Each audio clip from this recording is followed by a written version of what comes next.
شادی ایک ایسا پیارا بندھن اور پیارا رشتہ ہے جو انسان کی ضرورت بھی ہے اور اس کی زندگی میں خوشیوں کا گہوارہ بھی بنتا ہے۔ ہر لڑکے اور ہر لڑکی کی یہی خواہش ہوتی ہے کہ اس کا جیون ساتھی اچھا ہو، محبت کرنے والا ہو، کیئرنگ ہو۔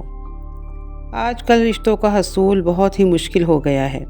اچھے رشتے ناپید ہوتے جا رہے ہیں۔ والدین لڑکیوں اور لڑکوں دونوں کے رشتوں کے لیے پریشان اور فکر مند نظر آتے ہیں۔ اگر رشتہ آتا ہے تو اس میں رکاوٹیں پیش آتی ہیں۔ کہیں لڑکی والے نہیں مانتے اور کہیں لڑکے والے رکاوٹیں کھڑی کرتے ہیں۔ بس ان کی شادی لڑکی لڑکے کا حق ہے، اس میں بھی لوگ رکاوٹیں ڈالتے ہیں اور ناکامی ہوتی ہے۔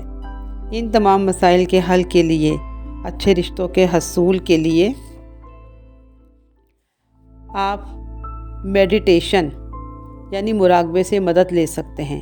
جی ہاں، سننے میں آپ کو عجیب لگے گا کہ مراقبے سے؟ جی ہاں، شادی کا مراقبہ یعنی میڈیٹیشن میں آپ کو بتاتی ہوں، جو کہ بہت کارآمد اور مشرف ہے۔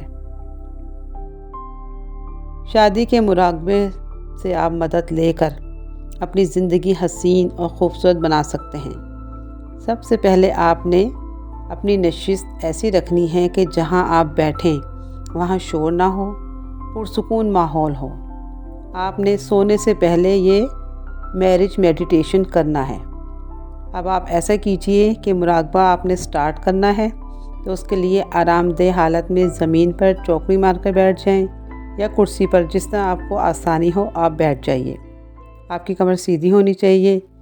اب آپ نے 5 منٹ اپنی آنکھیں بند کر کے اپنے آپ کو ریلیکس کرنے کی کوشش کرنی ہے۔ اب آپ آنکھیں کھولیے اور 41 بار سورہ اخلاص آپ پڑھیں۔ بڑی توجہ اور یکسوئی کے ساتھ آپ نے پڑھنا ہے۔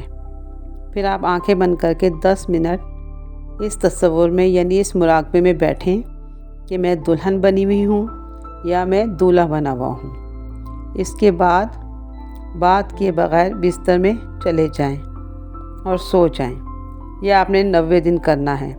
اور ایک خاص بات، آپ نے مراقبہ شروع کرنے سے پہلے 11 مرتبہ سانس کی مشق ضرور کرنی ہے۔ وہ آپ نے ایسے کرنی ہے کہ آپ نے ناک سے سانس کھینچنا ہے اور دل میں اللہ اللہ دہرانا ہے، اور جتنی دیر سانس روک سکتے ہیں روکیے۔ اس کے بعد آپ منہ کو گول کر کے، ہونٹوں کو گول کر کے ہو کے انداز میں آپ نے سانس باہر نکال دینا ہے۔ یہ آپ نے 11 بار کر کے اس کے بعد آپ نے مراقبہ شروع کرنا ہے۔ آپ کی منگنی ہو جائے، آپ کی شادی ہو جائے، بڑی خوشی کی بات ہے۔ اس کے بعد بھی آپ نے 90 دن یہ مراقبہ کرنا ہے۔ اور جو مراقبہ جو ہے آپ یہ کریں گے اور آپ کو کامیابی ہوگی، آپ کا رشتہ طے ہو جائے یا شادی ہو جائے، تو آپ نے صدقہ ضرور کرنا ہے۔ اور کمنٹس میں آپ نے مجھے ضرور بتانا ہے کہ آپ کا یہ شادی کا مسئلہ حل ہو گیا، اور مجھے دعاؤں میں یاد رکھیے گا۔